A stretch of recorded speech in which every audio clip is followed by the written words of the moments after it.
ਵਾਹਿਗੁਰੂ जी का खालसा वाहिगुरू जी की फतेह। मैं ਤੁਹਾਡੀ ਹੋਸਟ ਨੀਲਮ ਕੌਰ ਤੇ ਮੈਂ ਟੀਵੀ 84 ਦੇ ਸਾਰੇ ਦਰਸ਼ਕਾਂ ਦਾ ਦਿਲੀ ਸਵਾਗਤ ਕਰਦੀ ਹਾਂ ਪ੍ਰੋਗਰਾਮ ਸੱਚਾ ਸੱਚ ਵਿੱਚ। ਰੋਜ਼ਾਨਾ ਦੀ ਤਰ੍ਹਾਂ ਤੁਹਾਡੇ ਤੇ ਸਾਡੇ ਹਰਮਨ ਪਿਆਰੇ ਡਾਕਟਰ ਅਮਨਜੀਤ ਸਿੰਘ ਜੀ ਮੇਰੇ ਨਾਲ ਬੈਠੇ ਹੋਏ ਨੇ। ਆਓ ਨਾਲ ਮਿਲ ਕੇ ਪ੍ਰੋਗਰਾਮ ਸ਼ੁਰੂ ਕਰਦੇ ਹਾਂ। जी डॉक्टर साहब welcome to our show. Thank you जी डॉक्टर साहब आज 4 अक्तूबर 2013 19 असू नानकशाही संमत 545 ਦਾ ਦਿਨ ਹੈ ਤੇ ਹੁਣ ਅਸੀਂ ਆਪਣੇ ਪ੍ਰੋਗਰਾਮ ਦੀ ਸ਼ੁਰੂਆਤ ਸਾਡੇ ਦਰਸ਼ਕਾਂ ਵੱਲੋਂ ਆਈਆਂ emails, phone messages, text messages, Facebook messages ਅਤੇ ਟਵਿੱਟਰ ਮੈਸੇਜ ਦੇ ਨਾਲ ਕਰਦੇ ਹਾਂ। ਜੀ ਸਾਡੀ ਪਹਿਲੀ ਈਮੇਲ ਆਈ ਹੈ ਮੌਂਟਰੀਅਲ ਕੈਨੇਡਾ ਤੋਂ ਵੀਰ ਪ੍ਰਭ ਸਰਵਣ ਸਿੰਘ ਜੀ ਦੀ। ਇਹ ਲਿਖਦੇ ਹਨ ਵਾਹਿਗੁਰੂ ਜੀ ਕਾ ਖਾਲਸਾ ਵਾਹਿਗੁਰੂ ਜੀ ਕੀ ਫਤਿਹ। ਅੱਜ ਕੱਲ੍ਹ ਇੰਡੀਆ ਦੇ ਫਿਊਚਰ ਪ੍ਰਧਾਨ ਮੰਤਰੀ ਦੀ ਕੁਰਸੀ ਨੂੰ ਲੈ ਕੇ ਬੜੀਆਂ ਡਿਸਕਸ਼ਨ ਹੋ ਰਹੀਆਂ ਹਨ।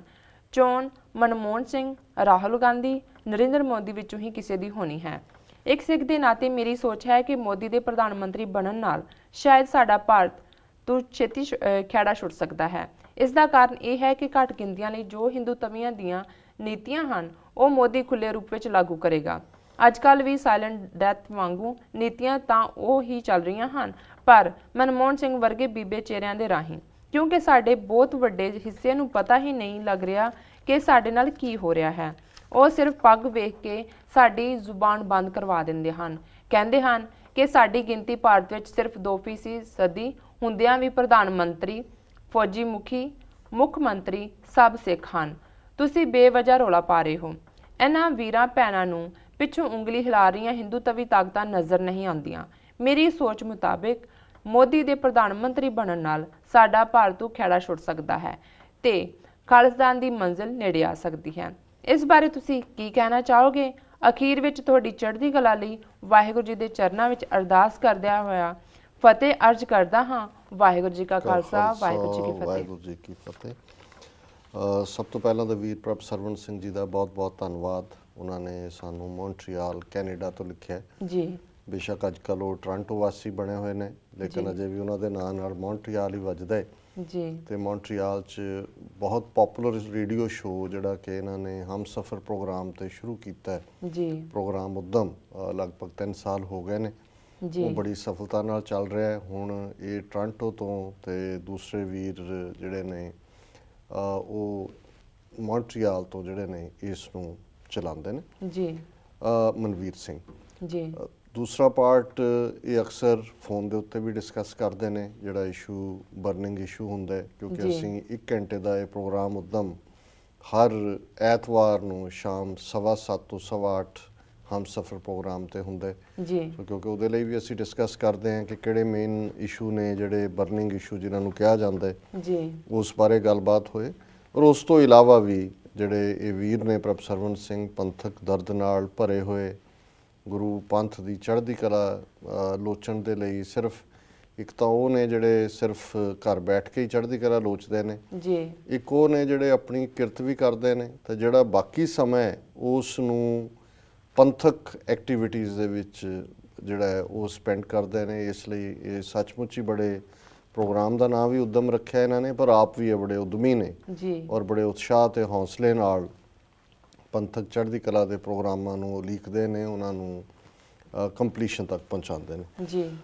ਉਹਨਾਂ ਦਾ ਸਵਾਲ ਵੀ ਬੜਾ ਅਹਿਮ ਹੈ, ਇਸ ਲਈ ਕਿਉਂਕਿ ਇੱਕ ਟ੍ਰੈਂਡ ਹੁੰਦਾ ਹੈ ਜਿਹਦੇ 'ਚ ਕਿ ਅਸੀਂ ਸਿਰਫ ਇਮੀਡੀਏਟ ਕਿਸੇ ਚੀਜ਼ 'ਤੇ ਰਿਐਕਟ ਕਰਦੇ ਹਾਂ ਜੀ, ਤੇ ਇੱਕ ਅੰਗਰੇਜ਼ੀ 'ਚ ਜਿਹਨੂੰ ਕਹਿੰਦੇ ਨੇ ਵੀ ਆਊਟ ਆਫ ਬਾਕਸ ਸੋਚਣਾ, ਕਿ ਵੀ ਉਸ ਸੀਮਤ ਦਾਇਰਾਕਾਰ ਤੋਂ ਬਾਹਰ ਜਾ ਕੇ ਜੀ ਫਿਰ ਇਹ ਦੇਖਣਾ ਕਿ ਇਸ ਦੀਆਂ ਕੀ ਇੰਪਲੀਕੇਸ਼ਨਸ ਹੋ ਸਕਦੀਆਂ।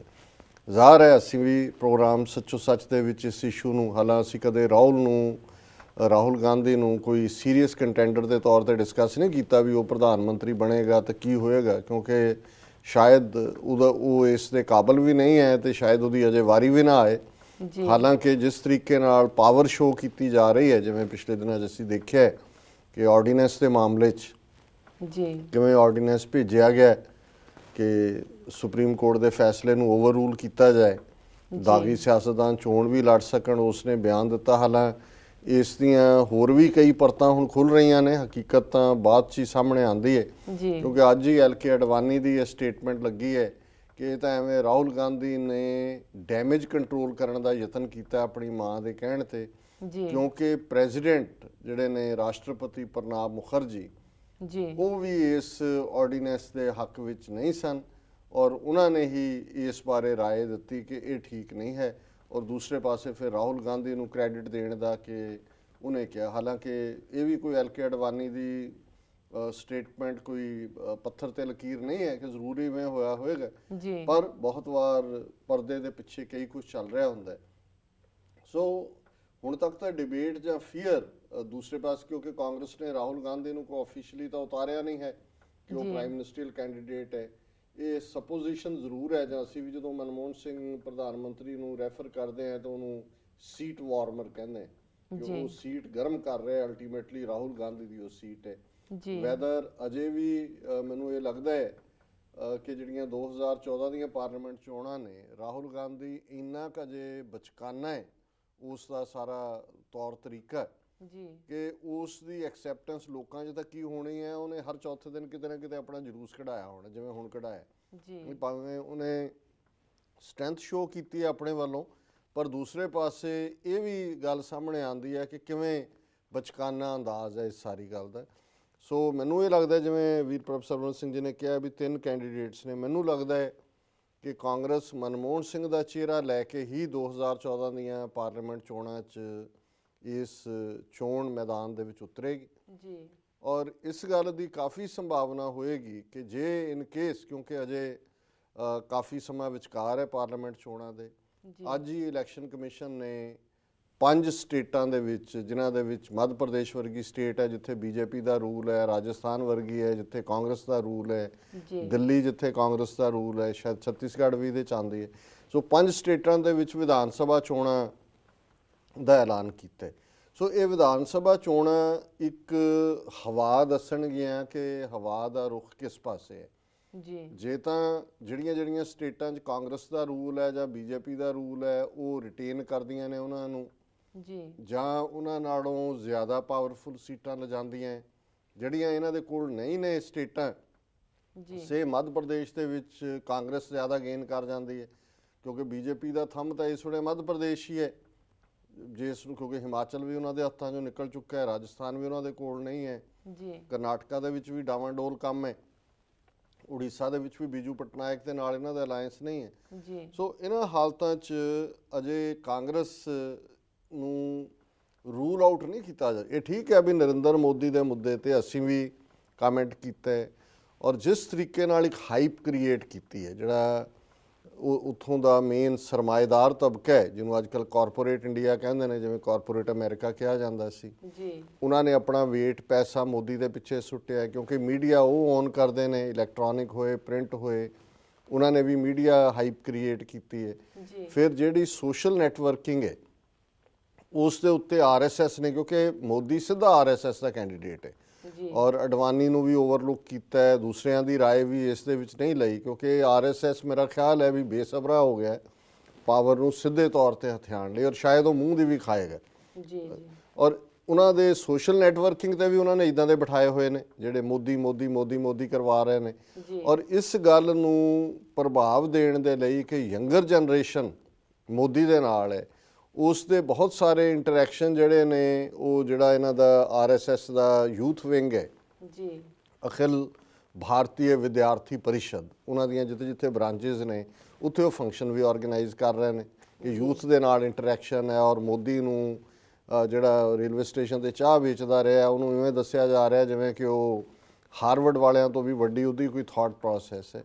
ਹੁਣ ਪਤਾ ਨਹੀਂ ਕਾਂਗਰਸ ਦੀ ਕੀ ਮਜਬੂਰੀ ਹੈ ਕਿ ਜਿਹੜੇ ਇਹਦੇ ਦੋਨੋਂ ਹੀ ਵੀਕ ਪੁਆਇੰਟ ਨੇ, ਇੱਕ ਪਾਸੇ ਜਿਹੜਾ ਮੋਦੀ ਨੂੰ ਬਹੁਤ ਆਈਡੀਅਲ ਮੈਨੇਜਰ ਗੁਜਰਾਤ ਦਾ ਔਰ ਡਿਵੈਲਪਮੈਂਟ ਦੀ ਗੱਲ ਕੀਤੀ ਹੈ, ਇਹ ਹਕੀਕਤ ਨਹੀਂ ਹੈ। ਔਰ ਇਹ ਜਦੋਂ ਇਹ ਸਾਰਾ ਪਰਦਾ ਉੱਠੇਗਾ ਸਾਹਮਣੇ ਆਏਗਾ ਕਿ ਈਵਨ ਇਹ ਗੁਜਰਾਤ ਦੇ ਵਿਕਾਸ ਦਾ ਵੀ ਕਿਵੇਂ ਇੱਕ ਹਾਈਪ ਕ੍ਰੀਏਟ ਕੀਤਾ ਗਿਆ, ਗਰਾਊਂਡ ਰਿਐਲਿਟੀ ਇਹ ਨਹੀਂ ਹੈ ਜਿਵੇਂ ਪ੍ਰੈਜ਼ੈਂਟ ਕੀਤੀ ਜਾ ਰਹੀ ਹੈ ਜੀ। ਦੂਸਰਾ ਈਵਨ ਜਿਹੜਾ ਉਹਦਾ ਮੁਸਲਮਾਨਾਂ ਨੂੰ ਮਾਰਨ ਦਾ ਕਾਰਡ ਹੈ, ਕਿਵੇਂ ਉਹਨੇ 2002 ਦੇ ਵਿੱਚ ਜਿਹੜਾ ਹਜ਼ਾਰਾਂ ਮੁਸਲਮਾਨਾਂ ਦਾ ਕਤਲੇਆਮ ਕੀਤਾ, ਕਾਂਗਰਸ ਨੇ ਉਸ ਤੋਂ ਬਾਅਦ 3 ਜਾਂ 4 ਅਸੈਂਬਲੀ ਇਲੈਕਸ਼ਨਾਂ ਲੜੀਆਂ ਨੇ ਗੁਜਰਾਤ ਦੇ ਵਿੱਚ ਜਿਨ੍ਹਾਂ 'ਚ ਮੋਦੀ ਜਿੱਤਦਾ ਰਹੇ ਜੀ। ਕਾਂਗਰਸ ਨੇ ਵੀ ਅੱਡੀ ਗੱਡ ਕੇ ਕਦੇ ਵੀ ਇਸ ਇਸ਼ੂ ਨੂੰ ਮੋਦੀ ਦੇ ਖਿਲਾਫ ਨਹੀਂ ਭੁਗਤਾਇਆ। ਉਹ ਵੀ ਇਹ ਸਮਝਦੇ ਨੇ ਵੀ ਸ਼ਾਇਦ ਇਹਦੇ ਨਾਲ ਹਿੰਦੂ ਮੈਜੋਰਿਟੀ ਜਿਹੜੀ ਹੈ ਉਹ ਨਾਰਾਜ਼ ਨਾ ਹੋ ਜਾਏ। ਸੋ ਇਹ ਠੀਕ ਹੈ ਵੀ ਇਸ ਵੇਲੇ ਜੇ ਤੁਸੀਂ ਮੀਡੀਆ ਦੇਖੋ, ਸੋਸ਼ਲ ਨੈਟਵਰਕਿੰਗ ਦੇਖੋ, ਤੇ ਫਿਰ ਇਹ ਹੋਏਗਾ ਜੀ ਮੋਦੀ ਆਇਆ ਜੀ। ਲੇਕਿਨ ਮੈਨੂੰ ਇਹ ਲੱਗਦਾ ਹੈ ਵੀ ਗਰਾਊਂਡ ਰਿਐਲਿਟੀ ਵਿਧਾਨ ਸਭਾ ਦੀਆਂ ਚੋਣਾਂ ਔਰ ਉਸ ਤੋਂ ਬਾਅਦ ਜਦੋਂ ਤੱਕ ਚੋਣਾਂ ਪਾਰਲੀਮੈਂਟ ਦੀਆਂ ਅਨਾਉਂਸ ਹੋਣੀਆਂ ਨੇ, ਉਦੋਂ ਤੱਕ ਕੀ ਚੇਂਜਸ ਹੋਰ ਇਕਨੋਮੀ 'ਚ ਹੋਣਗੀਆਂ ਉਹ ਡਿਸਾਈਡ ਕਰੇਗਾ। ਔਰ ਕਾਂਗਰਸ ਮਨਮੋਹਨ ਸਿੰਘ ਦੇ ਫੇਸ ਨੂੰ ਹੀ ਸਾਹਮਣੇ ਰੱਖ ਕੇ ਚੋਣਾਂ 'ਚ ਉਤਰੇਗੀ ਜੀ। ਔਰ ਉਸ ਤੋਂ ਬਾਅਦ ਵੀ ਕੁਆਇਟ ਪੋਸੀਬਿਲਿਟੀ ਹੈ, ਜੇ ਕਾਂਗਰਸ ਦੀ ਪਰਫਾਰਮੈਂਸ ਠੀਕ ਰਹਿੰਦੀ ਹੈ ਜਾਂ ਜਿਹੜੀਆਂ ਖੇਤਰੀ ਪਾਰਟੀਆਂ ਕਾਂਗਰਸ ਦੇ ਨਾਲ ਲੱਗੀਆਂ ਹੋਈਆਂ ਨੇ ਉਹਨਾਂ ਦੀਆਂ ਚੰਗੀਆਂ ਸੀਟਾਂ ਆਉਂਦੀਆਂ ਨੇ ਜੀ, ਤੇ ਫਿਰ ਮੈਨੂੰ ਇਹ ਲੱਗਦਾ ਕਿ ਮਨਮੋਹਨ ਸਿੰਘ ਹੀ ਕਾਂਗਰਸ ਦਾ ਪ੍ਰਾਈਮ ਮਿਨਿਸਟਰੀਅਲ ਜਿਹੜਾ ਕੈਂਡੀਡੇਟ ਕੀ ਮਤਲਬ ਪ੍ਰਾਈਮ ਮਿਨਿਸਟਰ ਹੋਏਗਾ। ਤੇ ਮਿਡਵੇ ਕਿਉਂਕਿ ਮਨਮੋਹਨ ਸਿੰਘ ਆਲਰੇਡੀ 81 ਸਾਲ ਨੂੰ ਪਹੁੰਚ ਚੁੱਕੇ ਨੇ ਜੀ, ਔਰ ਫਿਰ ਅੱਧ ਜੇ 'ਚ ਜਾ ਕੇ 2-3 ਸਾਲ ਰਾਹੁਲ ਗਾਂਧੀ ਦਾ ਹੋਰ ਐਕਸਪੀਰੀਅੰਸ ਕਰਾ ਕੇ ਹੋ ਸਕਦਾ ਉਹ ਐਜ਼ ਏ ਸੀਨੀਅਰ ਮਿਨਿਸਟਰ ਆ ਜਾਏ ਉਹਦੀ ਕੈਬਨਿਟ 'ਚ, ਇੱਕ ਸਪੋਜੀਸ਼ਨ ਹੈ। ਸੋ ਲੇਕਿਨ ਜਿਹੜਾ ਉਹਨਾਂ ਦਾ ਪੁਆਇੰਟ ਸੀ, ਇਹ ਤਾਂ ਮੈਂ ਥੋੜਾ ਜਿਹਾ ਉਸ ਬਾਰੇ ਕਾਂਗਰਸ ਬਾਰੇ ਗੱਲ ਜ਼ਿਆਦਾ ਕੀਤੀ ਹੈ ਜੀ। ਇਹਨਾਂ ਦਾ ਇਹ ਕਹਿਣਾ ਹੈ ਕਿ ਵੀ ਹੁਣ ਅਸੀਂ ਸਾਇਲੈਂਟ ਡੈਥ ਮਰ ਰਹੇ ਹਾਂ। ਬਹੁਤ ਅੱਛਾ ਫਰੇਜ਼ ਯੂਜ਼ ਕੀਤਾ ਹੈ ਬਹੁਤ ਵਾਰ ਇਹ ਸਾਡੇ ਵੀਰ, ਹਾਲਾਂਕਿ ਕਹਿਣਗੇ ਜੀ ਸਾਨੂੰ ਅੰਗਰੇਜ਼ੀ ਨਹੀਂ ਆਉਂਦੀ ਜਾਂ ਅਸੀਂ ਕੋਈ ਪੜ੍ਹੇ ਲਿਖੇ ਨਹੀਂ, ਪਰ ਮੈਂ ਸਮਝਦਾ ਵੀ ਇਹ ਜਿਹੜਾ ਐਕਸਪੀਰੀਅੰਸ ਵੀ ਹੁੰਦਾ ਹੈ ਔਰ ਪੰਥ ਦਾ ਪਿਆਰ ਹੈ, ਜਦੋਂ ਤੁਸੀਂ ਸੋਚਦੇ ਹੋ ਕੌਮ ਬਾਰੇ, ਸੁਣਦੇ ਹੋ ਕੌਣ ਕੀ ਕਹਿ ਰਿਹਾ ਤੇ ਬਹੁਤ ਸਾਰਾ ਕੁਝ ਤੁਸੀਂ ਅਡਾਪਟ ਵੀ ਕਰਦੇ ਹੋ। ਬਹੁਤ ਅੱਛਾ ਹੀ ਫਰੇਜ਼ ਇਹਨਾਂ ਨੇ ਇਸਤੇਮਾਲ ਕੀਤਾ, ਸਾਇਲੈਂਟ ਡੈਥ। ਸਾਇਲੈਂਟ ਡੈਥ ਹੈ ਕਿ ਹੌਲੀ ਹੌਲੀ ਹੌਲੀ ਅਸੀਂ ਮਰ ਰਹੇ।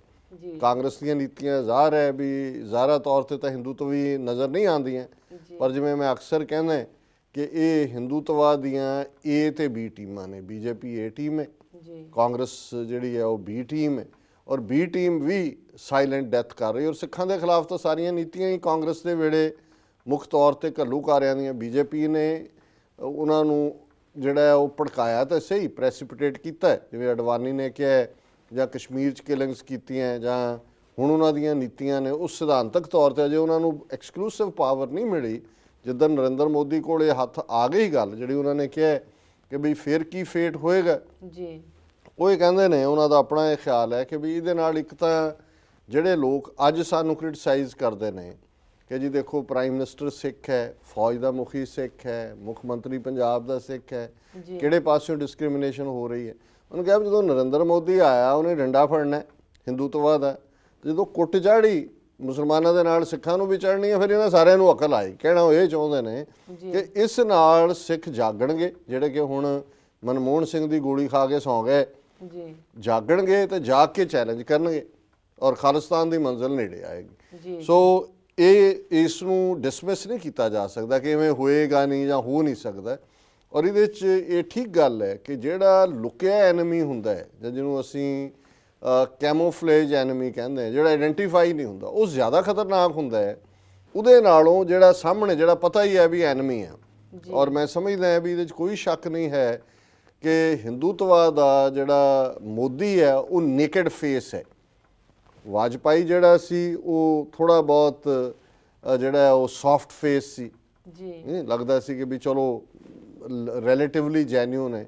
ਇਹ ਤਾਂ ਬਿਲਕੁਲ ਗੁੰਡਾ और बिल्कुल ज़ारा तौर थे कि ख़त्म कर दो 370 ख़त्म कर दो, कश्मीर में मुसलमान पर्सनल लॉ और सब एक सिविल लॉ बना दो, पाकिस्तान को सबक सिखाओ।